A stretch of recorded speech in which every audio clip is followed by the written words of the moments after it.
화평하게 하는 자는 복이 있나니. 오늘은 팔복의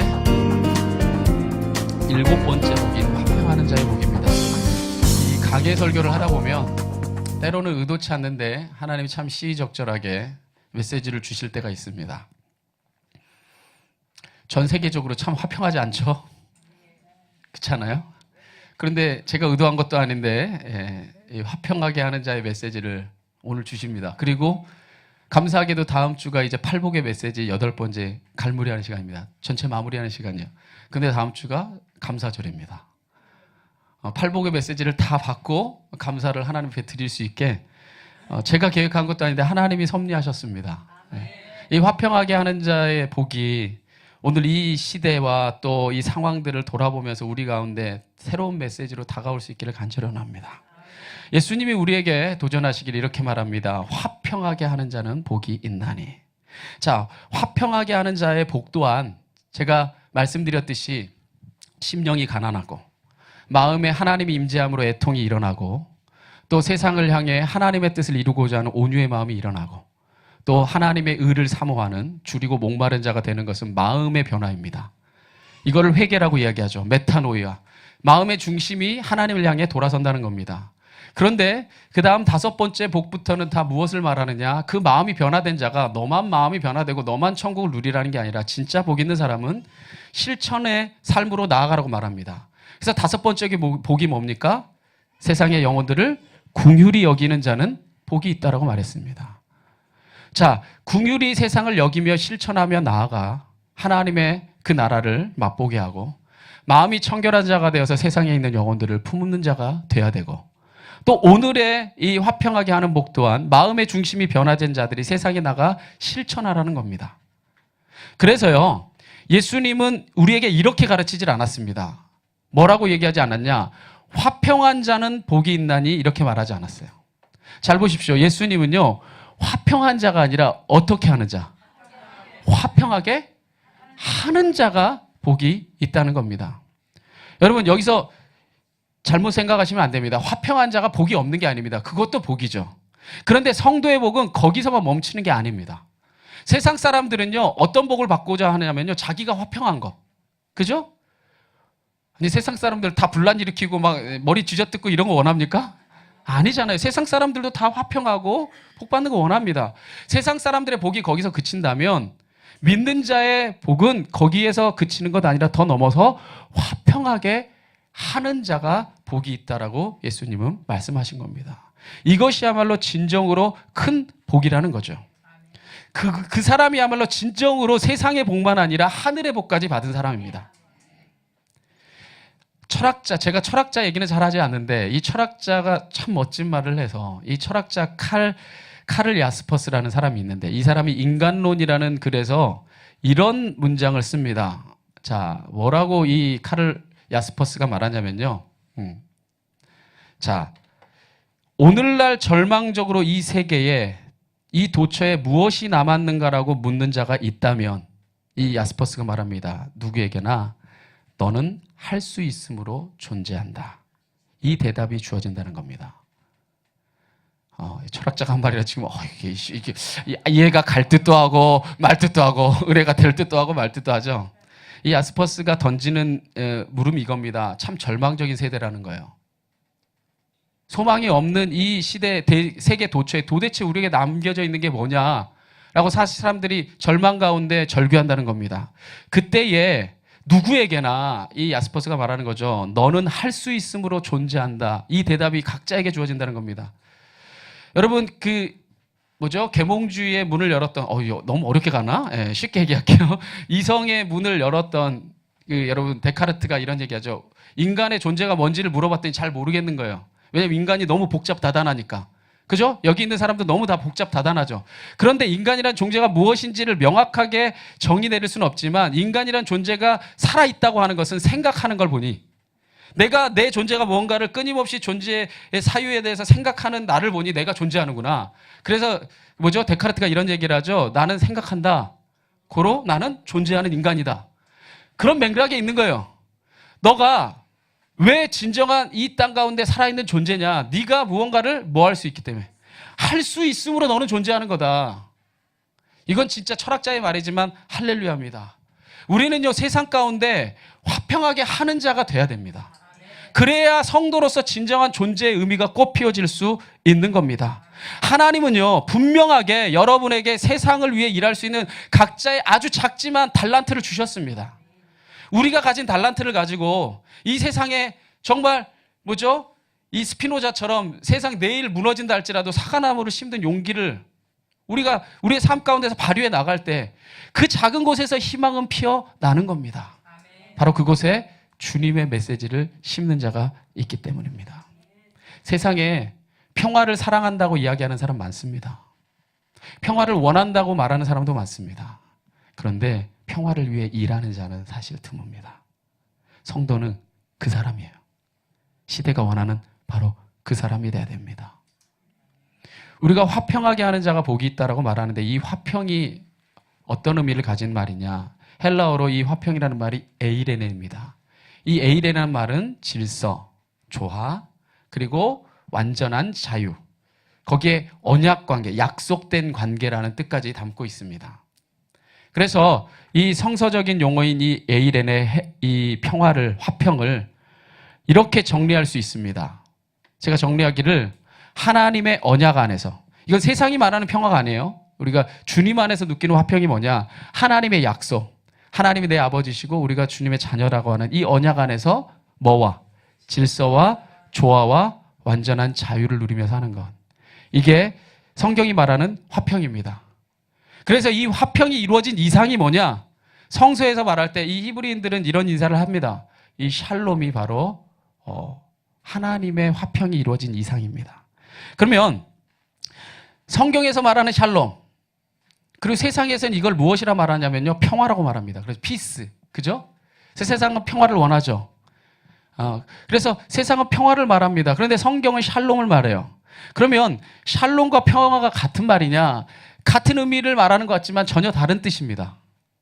왜냐하면 이 세상이 말하는 평화는요, 표면적으로 갈등이나 분쟁이 없는 상태를 말합니다. 그러니까 표면적으로 갈등이나 분쟁이 없으면 세상은 뭐하다고 그래요? 평화롭다고 얘기합니다. 그런데 이건 굉장히 수동적인 의미예요. 그래서 이러한 평화는 누구에 의해서 유지되냐면요, 힘 있는 사람에 의해서. 그래서 누가 힘 있는 사람이 장악을 하고 아무 얘기도 못하게 하면 겉으로 보기엔 뭐예요? 평화로운데 힘 없는 자들 입장에서는 그것이 굉장한 때로는 억압일 수도 있고 아무 말도 못하게 하는 때로는 폭력일 수도 있는 거예요. 그러니까 힘 있는 사람 입장에서는 조용하니까 다 평화롭구나. 그런데 역지사지, 입장을 바꾸는 생각하면 누군가에게는 그게 평화가 아닐 수도 있다는 거죠. 왜? 자기가 이 맞이한 불평등, 부정의를 말할 수 있는 통로가 없기 때문에. 그런데 주님은요, 이러한 기득권의 안녕, 힘 있는 사람의 안녕, 요즘에 여러 가지 우리나라에 이런 시국들의 일들이 있는데 거기에 이런 표현들을 쓰더라고요. 1%의 기득권을 향해 99%가 일어났다. 이런 표현을 씁니다. 근데 사실 다수 이 사람들이 기득권의 안녕과 이익을 유지하는 이 거짓된 평화를 하나님은 원하지 않으셨어요. 그래서 세상의 대제사장과 서기관과 바리새인들, 세상에 힘을 쥐고서 세상을 좌지우지하는 사람들이 눌러앉는 이 평화를 평화라 말하는 이 세상을 향해 예수님이 뭐라고 얘기하냐면요, 내가 세상에 화평을 주러 온 줄로 생각하지 말아라. 화평이 아니요, 뭐를 주러 왔다? 검을 주러 왔다는 겁니다. 그럼 검을 주러 왔다는 얘기는 뭐냐면 뒤에 나오는데 싸움을 일으키게 한다는 거예요. 그럼 왜 싸움을 일으키는가? 주님이 평화를 일으켜야 돼, 평화를 임하게 하셔야 될 분이 왜 싸움을 일으키는가? 예를 들어 우리의 몸을 들어서 예를 들어 볼게요. 여러분 여기에 뭔가를 행동을 하다가 심각한 상처를 입었어요. 팍 패여서 상처를 입었습니다. 상처를 입었는데 그냥 겉보기 좋게 하려고 그냥 여기다가 위에다가 그냥 딱 막아버려요. 그냥 데일밴드, 만병통치약, 우리 은총이가 좋아하는 데일밴드로 그냥 상처가 깊이 패였는데 막아버립니다. 그리고 그냥 괜찮다라고 얘기하면 시간이 지날수록 상처가 곪죠. 곪고 곪아서 살이 점점 더 깊이 패이고 몸이 썩어 들어가고 몸이 망가지는 겁니다. 진짜 화평은 뭐냐? 아프지만 상처를 도려내고 거기에 소독약을 부어서 쓰라리지만 그 상처를 치료하고 그 다음에 그것을 아물게 했을 때 온전하게 회복되는 겁니다. 예수님이 말하는 평화가 그거예요.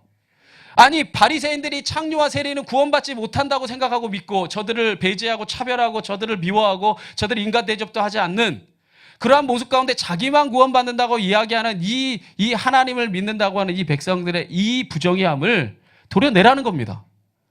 그것은 너희가 회칠한 무덤이고, 그러니까 겉만 페인트 칠한 무덤일 뿐 안은 다 썩어 있고, 너희가 독사의 자식과 같은 독을 뿜는 말들을 하는 그 모든 걸 회개하고 내려와서 그 모든 상처는 다 도려내고 그 가운데 진정한 샬롬이 이루어져야 창녀도 웃을 수 있고 세리도 웃을 수 있고 바리새인도 웃을 수 있는 세상이 된다는 거예요. 예수님 바로 그걸 얘기한 겁니다. 내가 그냥 거짓된 위선된 이 화평 평화, 겉으로만 그럴듯하게 보이는 평화가 아니라 진정 옳지 않은 것들은 뒤집어 엎는. 그래서 예수님이 뭐합니까? 겉으로 보기에 아무 문제 없이 그냥 성전에 가서 기도하면 되죠. 그런데 기도하는 그곳을 갖다가 강도의 구렬로 만들고 장사하는 터전으로 만들고 다 오염시켰던 이 성전을 예수님이 뭐 하세요? 홀로 다 뒤집어 엎으세요. 그러면서 말합니다. 이곳은 기도하는 집으로 회복돼야 된다.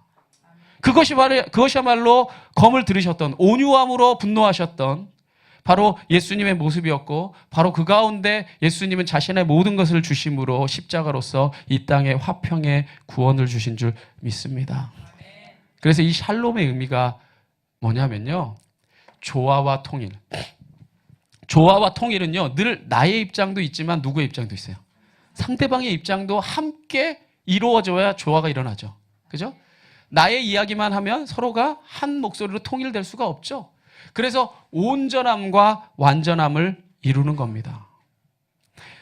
이러한 샬롬이 깨어진 상태가 뭐냐? 성서적으로 그리고 신학적으로 이것을 말할 때 샬롬이 깨어진 상태가 카오스라고 말합니다.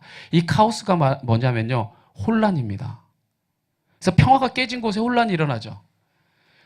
태초에 하나님이 천지를 창조하시니라 이 창세기 1장 1절이 있을 때 그 배경이 뭐였냐면요, 흑암이 이 세상을 뒤집어 엎고, 그죠? 세상 가운데 원어적으로 보면 카오스가 있었어요. 혼란한 이 세상 가운데 하나님이 질서를 만드실 때 뭐를 만드시냐? 빛이 있으라. 어둠 가운데 빛이 임하니까 바로 빛과 어둠이 나누는 질서가 만들어진 겁니다. 그러니까 샬롬이 임한 세상은 하나님의 조화와 통일과 온전함과 완전함을 누리는 세상이라면, 이 샬롬이 깨어진 세상이 바로 카오스로, 바로 혼란 가운데 빠지는 겁니다. 바로 인간의 탐욕으로 인해 샬롬의 에덴 동산이 바로 카오스의 혼란의 살인과 미움과 핑계와 질투와 이런 세상의 소욕들로 가득 찬 곳으로 변질되게 됐습니다. 이러한 혼란 가운데 있는 세상에 예수님은 바로 화평의 왕으로 오신 거예요. 할렐루야.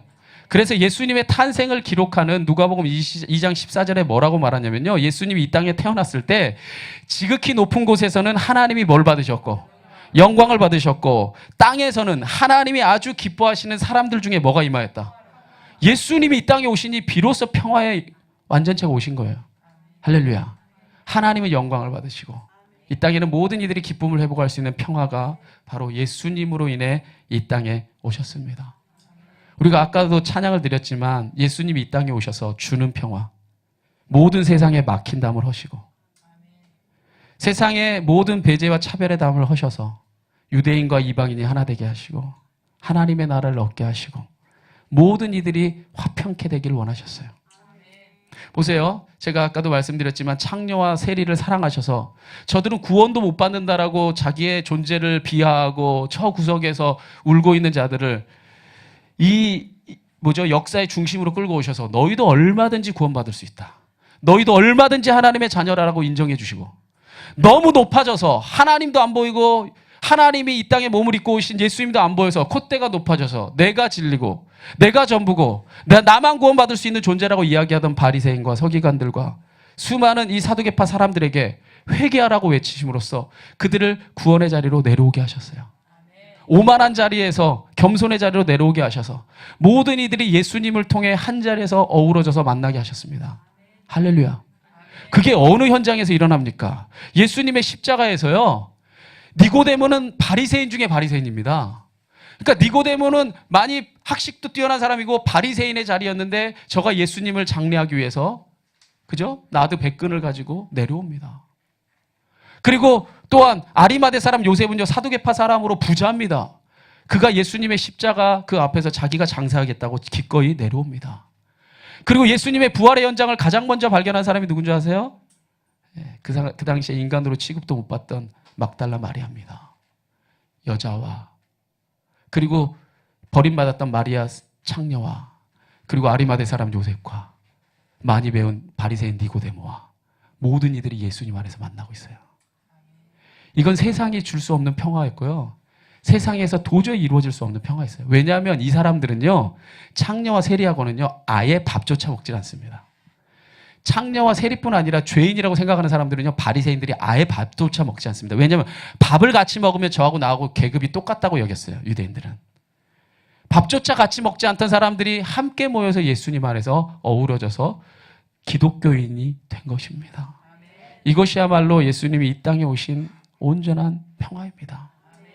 그래서 이 샬롬을 우리가 볼 때요, 이 샬롬이야말로 공동체적인 언어인 것을 깨닫게 됩니다. 사실 이 평화라는 말은 아까 말했지만 개인적인 개념이 강해요. 내가 평안하면 돼요. 내가 평화로우면 됩니다. 근데 샬롬은 늘 물어야 되는 게 뭐냐? 나의 안녕과 내가 안녕한데 누구도, 너도 안녕한지를 물어야 됩니다. 이게 샬롬이 이야기하는 원어적인 의미예요. 우리 공동체의 안녕뿐 아니라 너의 공동체의 안녕도 안녕한지를 물어야 돼요. 그래서 샬롬은 철저하게 공동체적인 언어입니다.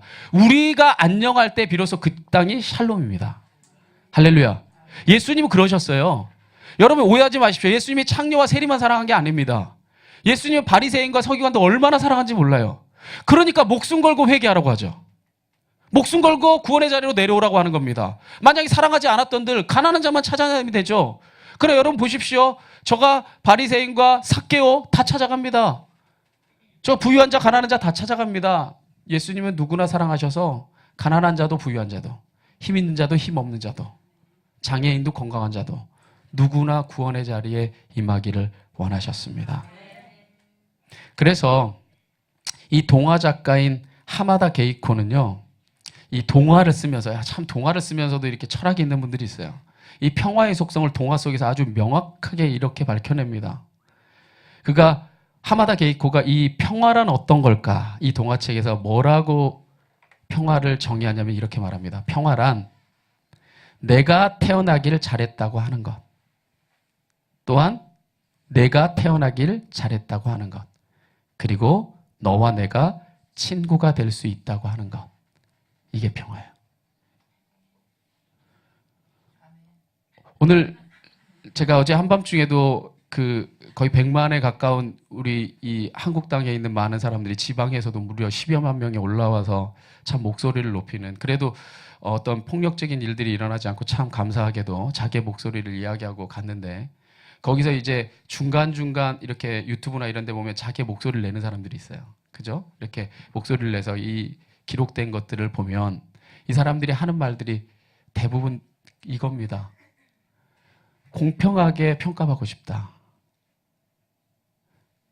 나도 이 땅에 태어난 사람으로서 내가 열심히 노력하면 노력한 만큼 얻는 세상에 살고 싶다. 사실 지극히 당연한 얘기잖아요. 그런데 누군가는 공부를 하지 않아도 얼마든지 인류대학에 들어가고, 누군가는 아무것도 노력하지 않아도 무엇이든지 자기가 한마디만 하면 다 이룰 수 있는 세상에 살아간다면, 그 모든 폐해를 정말 다수의 백성들이 갖게 된다면 그것은 상처죠. 사실 거기 나온 사람들은요, 춥죠.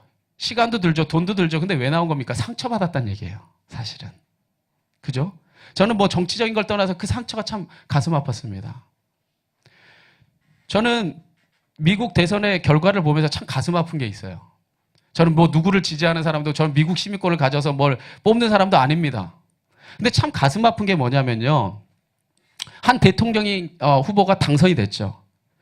대통령 후보가 당선이 되고 지금 미국 전역에서 데모가 일어나고 있습니다. 제가 살았던 지역에서도, 캘리포니아 그 LA 인근 지역에서도 LA에서는 어마어마하게 일어나고 있어요. 막. 그리고 전국적으로 남부, 북부, 동부, 서부 할 것 없이 데모가 막 일어나고 있습니다. 저는 그런 생각이 듭니다. 아니, 이 사람이 뭐 잘못했어요? 아니, 거기에 비하면 이 사람은, 우리 대통령에 비하면 양반 아니에요.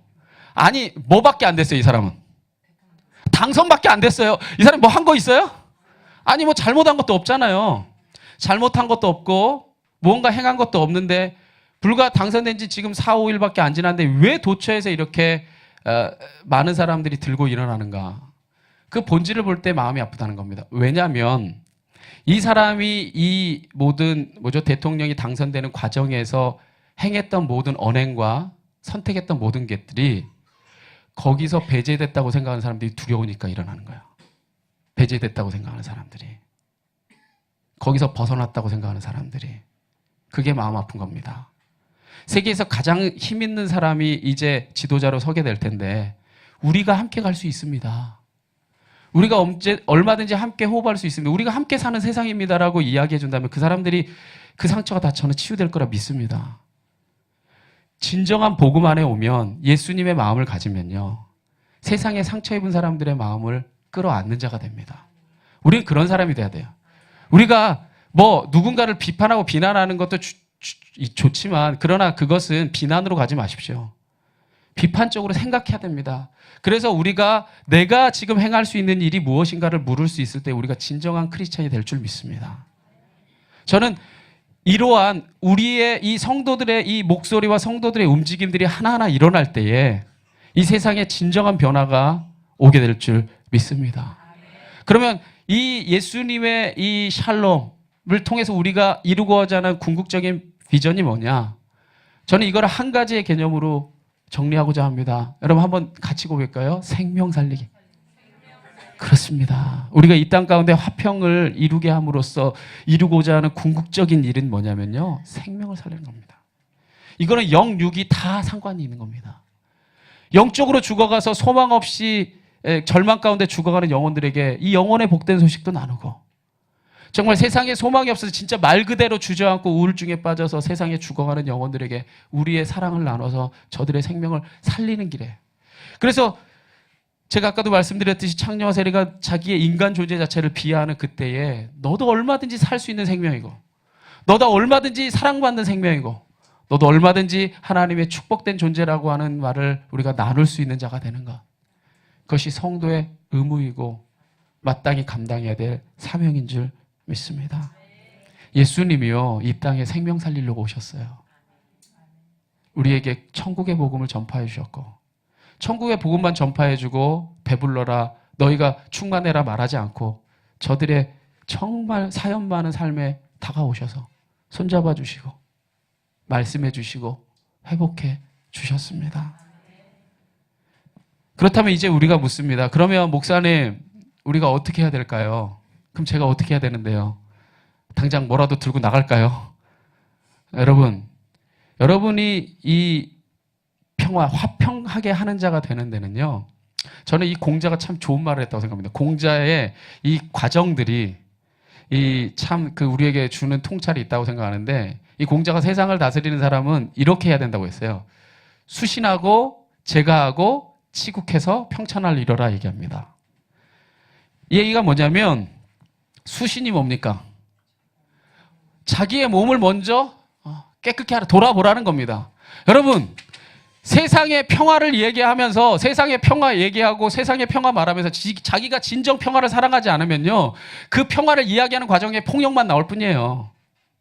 할렐루야? 먼저 우리가 평화의 왕으로 오신 주님을 주인으로 모셔야 되죠. 그래서 내가 평화를 먼저 사랑하는 내 자신이 돼야 됩니다. 할렐루야? 그리고 평화를 사랑했으면 그냥 무작정 나가지 마세요. 검증도 안 되고. 검증도 안 해서 나는 평화를 사랑한다. 평화를 해라. 집에 갔더니 집이 개차반이야. 그래서 뭐라 말합니까? 평화를 가장 가까이 있는 사람에게 검증 받으라는 거죠. 먼저 수신을 했으면 집을 바로 세워라. 나랑 가장 가까이 있는 사람에게 평화를 나누고 내가 진짜 평화의 사람에 변화된 것임을 내 가족 식구에게 가장 먼저 보일 수 있는 사람이 돼야 돼요. 그래서 성도의 가정은 평화로운 가정이 돼야 됩니다. 막 이런 가정 되고 막 나가 들어와 막 이런 가정 되면 이게 진짜 세상에 본이 안 되는 거예요. 그래서 우리의 몸을 먼저 닦은 다음에 가정 안에서 평화를 이루는 겁니다. 그리고 뭐 하는 겁니까? 그 바탕으로 세상에 나가 그 평화를 나누는 겁니다. 할렐루야. 세상 가운데 그 평화를 나눌 때 세상의 이 모든 이로운 뜻이 전파될 수 있는 겁니다. 오늘 이것을 저는 여러분에게 이렇게 정리하겠습니다. 우리가 그리스도 안에서 먼저 정결한 자가 되고 주님께 내 모든 몸을 맡기는 자가 되고 주님의 향기를 바람으로 제가를 이루고 마침내 우리가 그리스도의 몸을 닮아. 이것을 뭐라 말하냐면 성화죠. 예수님을 닮아 세상에 화평하게 하는 자가 되는 것. 그것이 성도의 사명입니다. 그래서 예수 그리스도의 이 모습에 대해서 사도 바울이 이렇게 정리합니다. 에베소 2장 14절에 16절에 보면 그리스도는 우리의 평화이십니다. 그리스도께서는 유대 사람과 이방 사람이 양쪽으로 갈라져 있는 것을 하나로 만드신 분입니다. 그분은 유대 사람과 이방 사람 사이를 가르는 담을 자기 몸으로 허무셔서 원수된 것을 없애시고 여러 가지 조문으로 된 계명의 율법을 폐하셨습니다. 그분은 이 둘을 자기 안에서 하나의 새 사람으로 만들어서 평화를 이루시고 원수된 것을 십자가로 소멸하시고 이 둘을 한 몸으로 만드셔서 하나님과 우리를 뭐하게 하셨어요? 화해시키셨어요. 멋지죠, 예수님이. 우리가 그 예수님을 주인으로 모셨다면 화평하게 하는 자가 되십시오. 여러분, 내가 어떻게 할까를 기억할 때 기억하세요. 수신하고 제가하고 가족 안에서 나누고 그 마음으로 세상에 나가 이 주님의 이 화평을 나누는 자가 되면 여러분이 있는 지경마다 변화되지 않을까요? 감격인데. 여러분이 있는 지경마다 그런 화평케 하는 모습이 된다면 그 사람들이 한데 어우러진다면 얼마나 하나님이 기뻐하는 샬롬의 땅이 되겠습니까? 우리가 하나님 안에서 화평하게 하는 자가 되면요, 어떤 복이 있냐면요, 이런 복이 있다라고 성경은 말합니다. 화평하게 하는 자는 복이 있나니 하나님의 아들이라 또 딸이라 일컬음을 받을 것이다. 우리가 하나님의 아들로 인정받는다고 하는 것은요, 이것을 구원론적인 개념으로 이해하면 안 됩니다. 그러니까 우리가 화평하게 해야지만 하나님의 자녀가 되는가, 그건 아닙니다. 사실 여기서 말하는 의미의 본질은 뭐냐면요, 우리가 선한 행위를 하기 때문에 하나님의 아들이라 인정을 받는 게 아니라 우리가 화평하게 하는 자가 될 때 세상 사람들이 또한 우리의 믿음의 지체들이 하나님의 자녀에 정말 딱 맞구나, 다윗이 내 마음에 합한 사람이라 인정받았던 것처럼 하나님의 자녀에 합당한 자로 인정받는다는 거예요. 제가 이것을 마지막으로 여러분에게 나누고 오늘 말씀 정리하려고 합니다. 이런 겁니다. 이 하나님의 아들이라, 하나님의 딸이라, 그러니까 정리하자면 하나님의 자녀라, 뭐죠? 일컬음을 받게 된다는 거죠. 뭐하게 하면? 화평하게 하는 자가 되면 하나님의 자녀라 인정을 받는다는 거예요.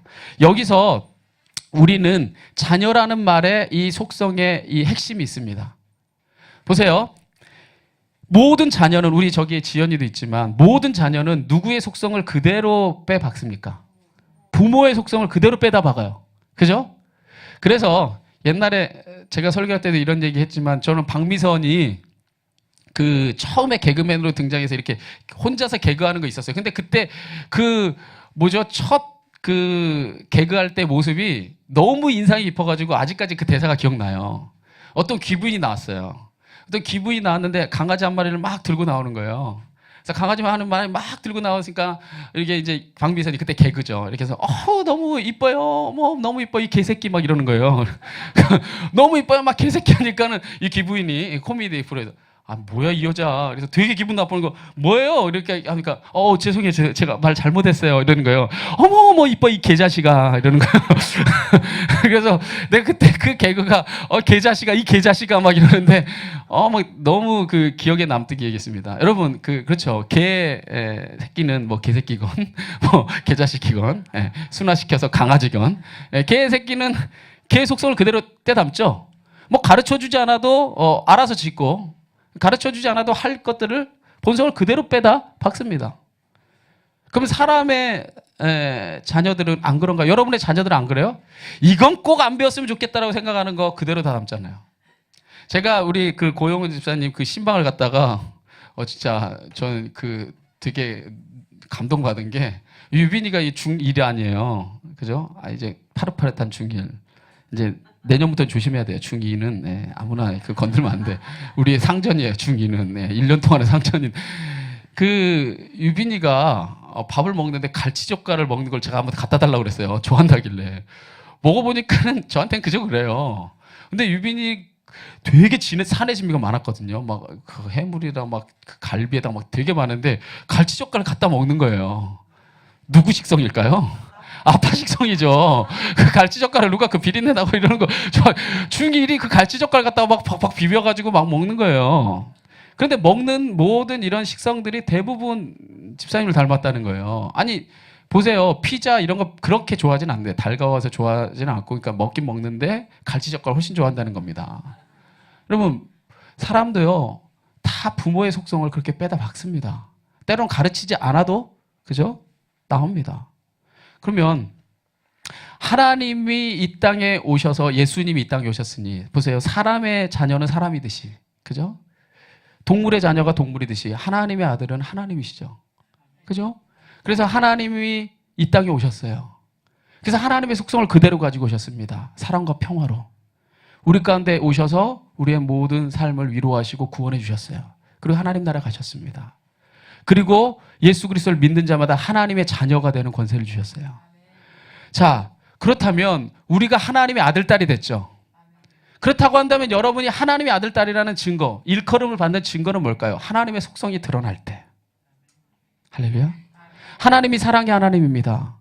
그래서 우리 가운데 진짜 이기적인 우리 안에서 사랑이 흘러나오기 시작할 때 정말 우리도 나의 이익만을 대변하고 싶지만 이 땅 가운데 내 손해와 내 아픔까지도 감수하고라도 화평을 이루고자 내 삶을 드릴 때 바로 하나님의 속성이 우리 안에 드러날 때 하나님의 자녀라 우리가 인정받게 되는 겁니다.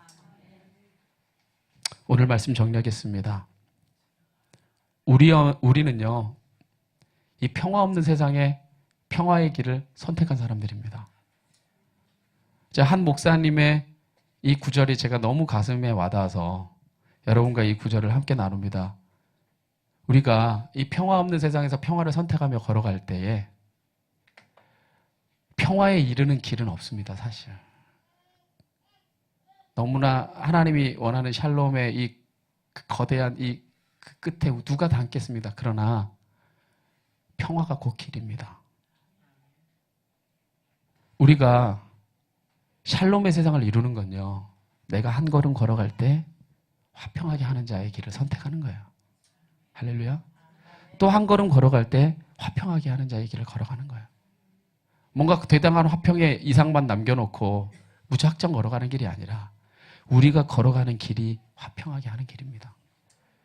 그게 성도가 주님 안에서 늘 결단해야 될 일들이고 성도가 늘 주님 안에서 선택해야 될 길들입니다.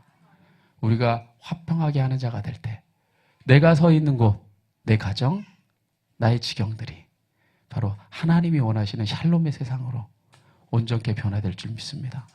여러분은 하나님의 아들이라 하나님의 딸이라 일컬음을 받을 자격이 있습니다.